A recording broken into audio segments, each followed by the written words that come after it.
दादा वल्लभ शेरीवंश।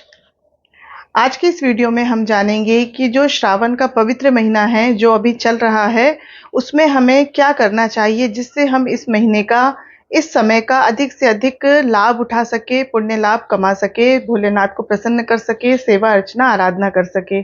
तो ऐसी क्या सेवा करें, ऐसे क्या नियम ले जिससे हम इस पवित्र श्रावण मास का अधिक से अधिक लाभ ले सके और पुण्य को कमा सके।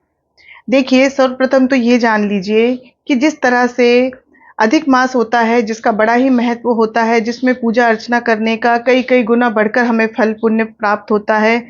जिस तरह से कार्तिक का महीना अत्यंत ही पवित्र और पुनीत बताया गया है, जिस तरह से कार्तिक महीने में भी श्री हरि की सेवा, आराधना, पूजा करने से हमें अनंत गुना फल प्राप्त होता है, उसी तरह से श्रावण मास का भी अत्यंत ही महत्व होता है।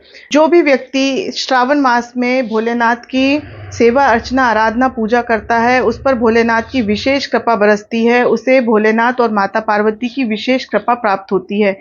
इसीलिए प्रत्येक व्यक्ति को भोलेनाथ की सेवा आराधना पूजा अवश्य ही करना चाहिए।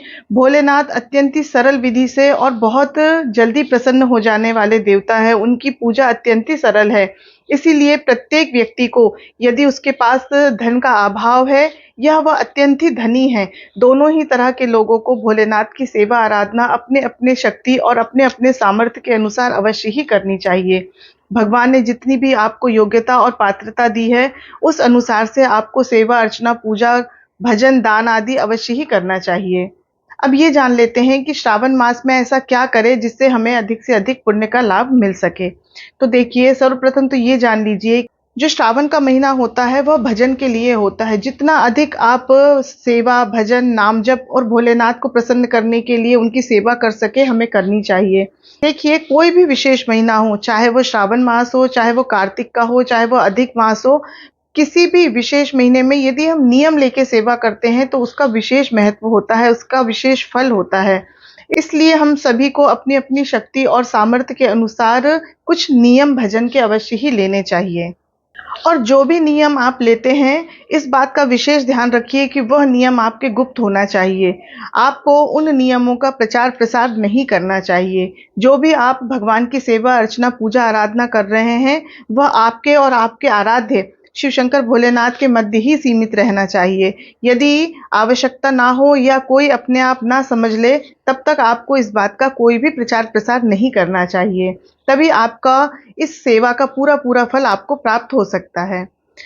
कुछ नियम हैं जो हम आपको बता रहे हैं। वैसे तो हर व्यक्ति अपनी-अपनी भक्ति और अपनी-अपनी शक्ति के अनुसार कोई भी नियम धारण कर सकता है, पर फिर भी हम कुछ नियम हम आपको बता रहे हैं। यदि आप इन नियमों को अपने जीवन में धारण करते हो और इस श्रावण मास में सेवा, अर्चना, पूजा, आराधना करते हो, तो निश्चित रूप से आपको उसका कई-कई गुना बढ़कर फल प्राप्त होगा और भोलेनाथ की भी अत्यधिक कृपा आपके ऊपर बरसेगी।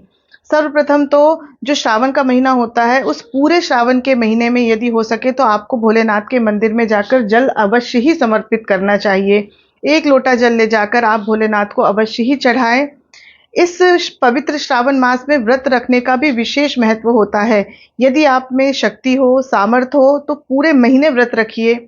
यदि आप पूरे महीने व्रत नहीं रख सकते हो, तो जो श्रावण के सोमवार आते हैं, वे श्रावण के सोमवार हम सभी को व्रत अवश्य ही करना चाहिए। इसके अलावा आप जो एक नियम है वह यह भी ले सकते हैं कि भोलेनाथ के मंदिर में यदि आपकी सामर्थ्य है और आप ऐसा कर सकते हो तो प्रतिदिन कोई भी वस्तु 108 चढ़ाइए। आप 108 फूल चढ़ा सकते हैं, 108 गुलाब की पंखुड़ी चढ़ा सकते हैं या कोई भी चाहे 108 चावल के दाने चढ़ा सकते हैं, 108 बेलपत्र चढ़ा सकते हैं। जो भी सामर्थ्य है या जो भी चढ़ाने में आप सक्षम हैं, वह प्रयत्न करके 108 चढ़ाना चाहिए। जब हम 108 संख्या में भोलेनाथ को कोई चीज़ समर्पित करते हैं, तो भोलेनाथ हमें उसका पूरे वर्ष तक अनंत, अनंत, अनंत गुना करके उसका फल प्रदान करते हैं। इसलिए हमको यह सेवा अवश्य करनी चाहिए। हमें मंत्र जाप की भी कुछ संख्या निश्चित करनी चाहिए। आपका जो भी गुरु मंत्र है या जो भी शिव शंकर भोलेनाथ का आप मंत्र जाप करते हो, तो निश्चित रूप से कुछ माला की संख्या निश्चित कर लेनी चाहिए। तो उस निश्चित संख्या को आपको पूरे महीने भर अवश्य ही जाप करना चाहिए। श्रावण मास के इस पवित्र महीने में एक नियम आप यह भी ले सकते हैं कि आप पूरे महीने भर किसी भी पवित्र ग्रंथ का चाहे आप रामायण का पाठ करें, चाहे आप श्रीमद् भागवत महापुराण का पाठ करें, चाहे आप श्रीमद् भगवत गीता का पाठ करें, जो भी आपकी श्रद्धा हो, जो भी आप करना चाहते हो, उसका पाठ आपको अवश्य ही करना चाहिए। यह नियम भी आपको अवश्य ही लेना चाहिए। एक सुंदर नियम आप यह भी ले सकते हैं कि पूरे श्रावण के महीने में आप शिव शंकर भोलेनाथ के मंदिर में शाम को जाकर दीपक जलाएं। दीपक अवश्य प्रज्वलित करना चाहिए। संध्या के समय यदि हम भोलेनाथ के मंदिर में दीपक जलाते हैं तो इससे हमारे घर में धन धान्य की कभी भी कमी नहीं होती है। एक बार ने गलती से भोलेनाथ के मंदिर में रात्रि के समय उजाला कर दिया था और जिससे प्रसन्न होकर भोलेनाथ ने उन्हें कुबेर होने का वरदान दे दिया था। इसलिए यदि हम संध्या के समय में भोलेनाथ के मंदिर में जाकर दीपक प्रज्वलित करते हैं तो इससे हम पर लक्ष्मी जी की विशेष कृपा बरसती है। हमारे घर में कभी भी धन धान्य की कमी नहीं होती है। इसीलिए संध्या के समय भोलेनाथ के मंदिर में दीपक अवश्य जलाना चाहिए। श्रावण के पूरे महीने भर तो आपको यह नियम अवश्य ही करना चाहिए। वैसे तो यदि आप में शक्ति हो और सामर्थ्य हो तो भोलेनाथ का अच्छे से प्रतिदिन पूजा अभिषेक सेवा आदि करनी चाहिए। पर यदि किसी भी कारण से आपके पास अधिक सामग्री पूजा के लिए नहीं है तो भी एक लोटा जल के साथ एक बेलपत्र कम से कम भोलेनाथ को अवश्य ही समर्पित करना चाहिए।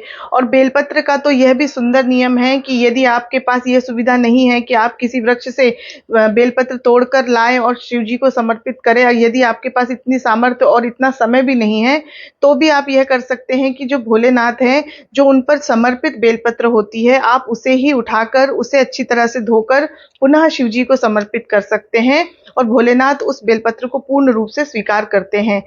तो इसलिए यदि आप अधिक सेवा ना भी कर सके तो भी एक लोटा जल के साथ एक बेलपत्र भोलेनाथ के ऊपर अवश्य ही समर्पित करना चाहिए। बेलपत्र समर्पित करने से आपको पूरी पूजा का फल प्राप्त हो जाता है। समस्त वस्तुओं को चढ़ाने का फल प्राप्त हो जाता है। इसलिए बेलपत्र अवश्य ही चढ़ाना चाहिए। और एक अंतिम और अत्यंत ही महत्वपूर्ण नियम और बात यह है कि पूरे श्रावण के महीने भर कभी भी किसी भी अभक्ष पदार्थ को ग्रहण नहीं करना चाहिए। यदि हो सके तो लहसुन प्याज भी नहीं खाना चाहिए। और जो भी अभक्ष पदार्थ होते हैं, जो मांस मदिरा आदि है, उसे तो कदापि भी ग्रहण नहीं करना चाहिए। वैसे तो जो मांस मदिरा आदि है वह तो कभी भी ग्रहण नहीं करना चाहिए, क्योंकि किसी जीव को मार के खाना कहीं से भी उचित नहीं है, सार्थक नहीं है और अच्छा नहीं होता है। इसलिए इस बात का विशेष ध्यान रखें कि इस पूरे श्रावण महीने में कुछ भी मांस मदिरा आदि का सेवन आप ना करें, क्योंकि यदि आप यह नियम का पालन नहीं करेंगे तो आप चाहे कुछ भी करें वह आपका फलीभूत नहीं होगा। इसलिए पूर्ण पवित्रता के भाव से और शुद्धि के भाव से आप अपने इस पूरे महीने को अच्छी तरह भजन सेवा आराधना करते हुए व्यतीत करिए। भोलेनाथ की असीम कृपा और माता पार्वती की अनंत कृपा हम सब पर खूब बरसे। हम सब खूब सेवा करें, भजन करें, आनंदित रहे, स्वस्थ रहे, सुखी रहे। इन्हीं शुभकामनाओं के साथ आशा करती हूँ आपको ये जानकारी यदि अच्छी लगी हो तो अधिक से अधिक लोगों तक इसे शेयर करें और मेरे चैनल को लाइक करें, सब्सक्राइब करें, शेयर करें और कमेंट भी अवश्य करें। जय जय श्री राधे।